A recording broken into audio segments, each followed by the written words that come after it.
Hi, I'm Dr. Boyce Watkins from YourBlackWorld.com, and today I was reading on Your Black World an article about Soledad Obrien. Soledad Obrien is the veteran reporter at CNN who made some comments about race that were a little more controversial than what we're used to expecting.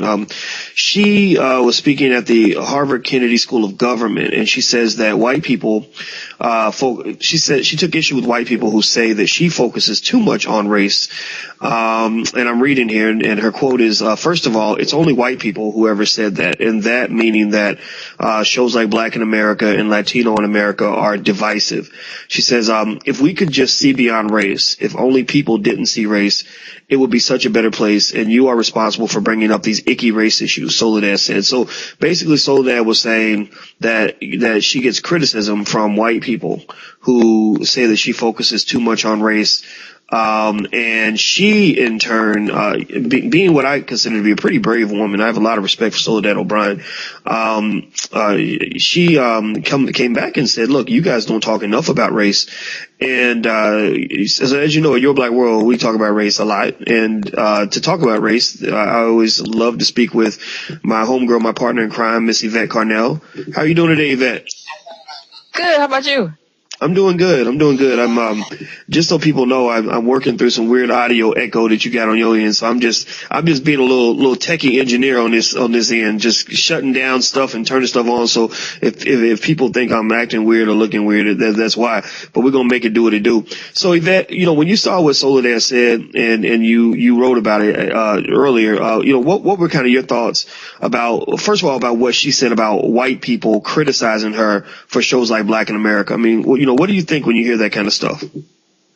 Well, it strikes me because the only reason black people aren't just fixated about race because we're just fixated about race and it's something that we enjoy talking about it. Black people have been impacted negatively, because of our race since we got to America, from slavery to Jim Crow. Race is something that they set up as a way to marginalize us, and set up a hierarchy where they're on top and we're on bottom. That was the criteria that they used to set that up. We didn't do that. So when you look at the 400 years that black people have been, cast aside and marginalized because of race, you can't very well come back now, when we finally get a microphone and we finally get an anchor who says, hey, I want to explore this. You can't then say, oh, no, we're over that. We don't want to talk about it. Who gets to determine who gets to talk about it? So you could do it. You could talk about it. You could lynch, you could send, you could lynch us. You could do all sorts of things to us based on race for years, for hundreds of years. But all of a sudden when we say, hey, we have a black anchor and we got to have a conversation, you're like, oh, no, let's not talk about that. Well, I agree with you. I think it's crazy and it's ridiculous that you've got people that will literally build a whole society that's constructed on racial divides and then say, well, why do you want to talk about race? That's almost like me going in your house and taking all your money. And then you tell me, and then I say, well, let's be friends. Let's put the past behind us. And you say, well, then you owe me some money. You took $10,000 out of my house. You need to pay me back.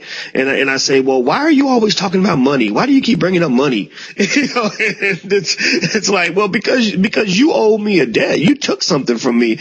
And I don't think anybody would ever dispute the idea that African Americans were put way, way, way behind, hundreds of years behind economically and otherwise due to racial divides in this country. So anybody who truly wants racial healing to take place in America, anybody who wants us to hold hands and sing Kumbaya and we shall overcome together needs to understand that there's hard work to do to achieve racial equality. You can't just pretend like the past never happened and then say, well, let's just move forward as if everything's okay. No, because, and this is funny because this reminds me of that conversation that I had when I was explaining to LL Cool J on the phone. And I don't think he minded me sharing this. I was explaining to him why people were upset with his song Accidental Racist, because I said, look, man, there are white folks that want us to just put it all behind us and hold hands and pretend like everything's okay. I said, but then after you're done holding hands and you're black, you got to go home and you got to go back to the hood where people are getting shot, where there's no jobs, where your mama's on crack, and you're going through all these crazy social problems that were created due to racism, due to racial inequality. Our economic situation and our incarceration situation is devastated because of racism and race. So for somebody to say that we want to, focus on equality and everybody being the same and all this other stuff, but yet still be colorblind without dealing with the racial divides that have been created is absolutely delusional.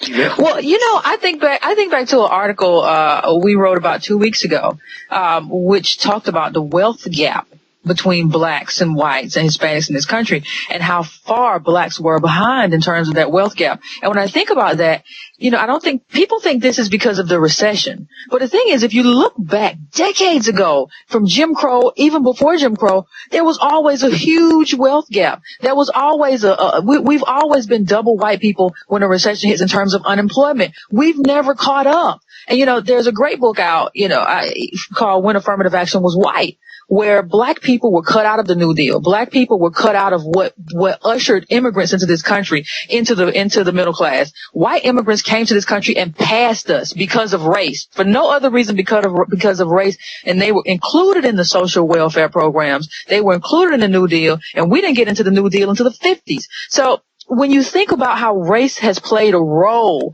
in inequality in this country, it's absolutely insane to me for white people to now come out and say, well, we shouldn't discuss race. No, you should still be trying to find a way to make this right. And I'm not talking about reparations, but you still have policies in place that disenfranchise black people. You still have a crack versus powder disparity. So until you want to make that stuff right, we're going to talk about it.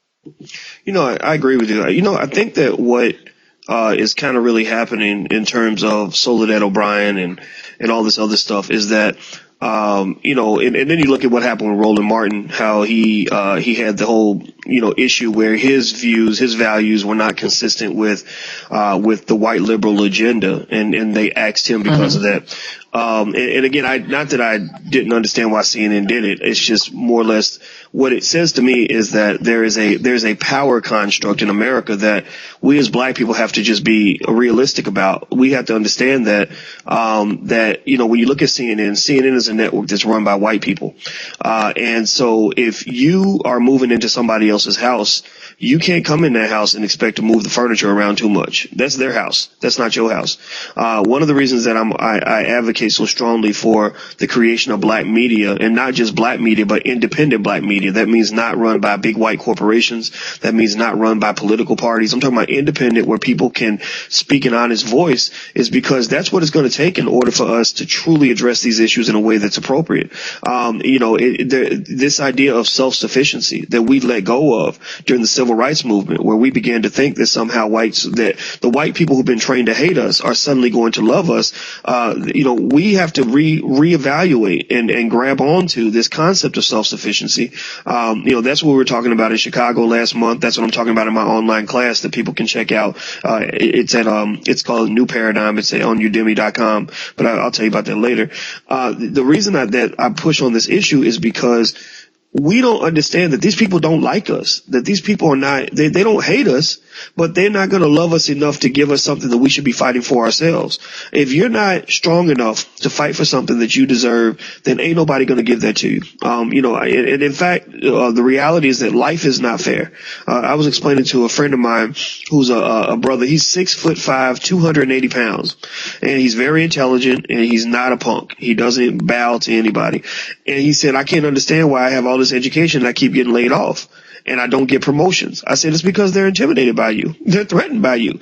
You are a big, gigantic black man who's as smart as a whip, who's not willing to bow and scrape to the things that they want you to be. So what the hell you think they're going to do? You think they really want you around in their corporate office? I said, brother, you need to learn how to start your own business. You need to learn how to find a way to make your own money, because these corporations are never going to give you a fair shake. I said, look, I got a PhD. I went to school for 12 years after I finished college, and I got fired from, my job. So it can happen to anybody. When you talk about black people who truly speak to what black people really need, and ultimately self-sufficiency is a very important part of this when it comes to media, when it comes to being producers instead of consumers, when it comes to finding ways to make our own money, because the only way you can really have your own voice is if you have your own resources. And I think that's very important. What do you think, Yvette? No, I agree with you in terms of having our own media and having our own voice. I think I agree with you, and I think that's the way that new media is headed. I think old media, mainstream media is dead. It's just refusing to lie down at this point. But The only place I would caution people, I think you have to have something. Like, I know people who have full-time jobs and still have a side hustle so that won't be their main source of income, so that they can say, if something does happen, I don't have to bow to these people because I have another stream coming in here that'll help me take care of what I need to take care of. But I think what people also need to do is understand, just because you're self-sufficient, just because you take care of yourself, don't get caught in that conservative trap, because the conservative trap will tell you to be self-sufficient and government doesn't owe you anything. No, we've been cut out of government long enough. Government does owe us things. We're citizens. We vote. We have an interest, and government does owe us the same things it owes us white citizens. So I think, I agree with you, but I think some black people, not you, but I think some people, especially on the conservative end of black conservatism, will tell you just be self-sufficient and leave the government alone. No, you don't do that. We need the same access to the same government services. So you're not throwing out progressivism if you're trying to do that. I think people need to be very, very careful. Well, we pay taxes. That's why the government owes us something. I mean, straight up. Big corporations don't have any problem asking for help from the government. When white unemployment hit the shocking rate of 7%, they were asking for help from the government. So if they can ask for help from the government with an unemployment rate of 7%, why can we not ask for help from the government at an unemployment rate of 14%? I mean, give me a freaking break. I mean, that's insane to me. This idea that somehow by asking for help from the government that you fund, that you support, somehow makes you weak and a welfare recipient. I think a lot of that is also due to this psychological trap people have us in. We are so self-conscious, so worried about what white people think of us, that we allow them to, and other people, to intimidate us into believing that somehow by asking for help from our government or asking for help from our president, that we're somehow not able to take care of ourselves, that we're somehow begging for a handout. No, everybody asks for help from the government. President Obama is everybody's president, especially the people who voted for him. So I'll be damned if I'm gonna let anybody tell me that I don't have a right to go to my president, not my black president, just my president that I voted for, that I supported, and that I endorsed, and not ask him for a return on my investment. But it's not just President Obama, it's really all the government. So I agree with you 100%. And this whole idea of being caught in this, this mindset of, I'm a liberal, and so I'm supposed to think this way, or I'm a conservative, I'm supposed to think that way. I don't buy into that either. I think that if you fall into that trap, you end up supporting ideas that you really don't support. You end up fighting on battles that you don't really want to fight because you're trying to support the team. No, I'm a believer in being a free thinker. And I don't think we have to fall in lockstep with the Democratic Party. We don't have to fall in lockstep with the Republican Party. We can just be Americans, be human beings, be who you are. Fight for your family, fight for your community, fight for yourself even. That's okay too. Just don't let anybody punk you. I think that's what's important. And what I like about Soledad Obrien is, from what I understand, with her time at CNN, she wasn't allowing anybody to punk her. And she's a legit journalist. I think Roland was a good journalist in his own right. I think Roland has some flaws though. There were some things about Roland that a lot of people didn't like, and things that I wasn't comfortable with. But Soledad always had this ability to be objective, consistent. She had humility, but yet she was very assertive. I think letting Soledad Obrien go, I can understand why they let Roland go, to be honest with you, but with letting Soledad Obrien go, I just don't understand that move by CNN. I think that that woman is clearly one of the best journalists in the country, and if she were a white woman, she'd be anchoring one of those nighttime shows. What do you think of that? Well, no, I agree. I think Soledad got a little tough. I think she got a little tough on people on Starting Point. And I think that was probably beginning of the end to me, pushing the envelope, trying to get to the crux of the issue. That's kind of not accepted in American politics. You're supposed to handle politicians with kid gloves, and you're not supposed to really push them. You're supposed to take whatever they give you as an answer, whatever nonsense they push off, and whatever talking points they throw your way. You're supposed to smile and take it and say, hey, well, at least I get to go to the White House Correspondents' Ball, and at least I get to, hobnob with people. So I think once she started to step outside of that box, I think that was a problem. But I think in terms of what she said at the Kennedy School of Government at Harvard, I think she's right. This is something that we have to deal with. We still haven't dealt with this hierarchy. We still haven't dealt with this structure. And, until that's dealt with, I don't think you can expect black people to be quiet. And I would be very disappointed if black people were quiet about it. Well, I'm in complete agreement with you. I don't think being quiet is the way to get what you want. They tell you that the squeaky wheel gets the oil. I believe in squeaking until you're old and gray and dead. The other thing that I explained to somebody, as a brother who was telling me, he was complaining to me about all the things white people do to him. They won't let you have this. They won't give you an opportunity to do that.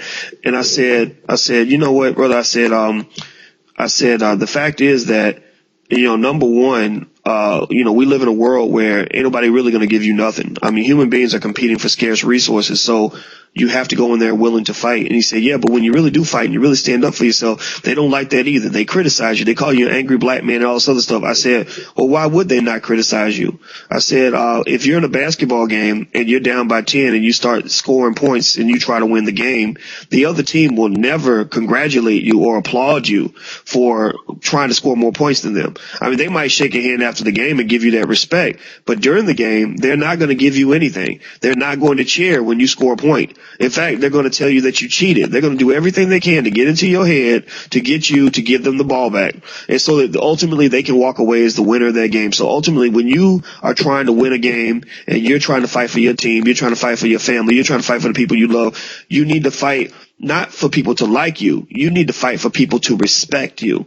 And I think that's very, very important. So, but in order to get other people to respect you, you got to respect yourself. And self-respect starts with not giving a damn about what other people think. You let that stuff go. I mean, that's the bottom line. So I applaud Soledad Obrien for using her platform to speak her truth. I think that she's going to get another great opportunity somewhere else because she's such a strong journalist. And again, even when I talk about Roland, I wasn't being critical of Roland. I know Roland's pretty sensitive about that kind of stuff, but, and Roland's going to be okay as well. And I think all these voices are very important for our community. And ultimately, though, I'm a supporter also of independent black media, like what we try to do at Your Black World, because at the end of the day, we're able to tell you the truth without worrying about what our corporate sponsors think or what the Democratic Party thinks or what anybody thinks. We're going to just tell you what's going on. So, thank you very much for your time, Yvette. I really appreciate it. No problem. And thank you all for checking us out at yourblackworld.com. And until we meet again, please stay strong, be blessed, and be educated. We are gone. Peace.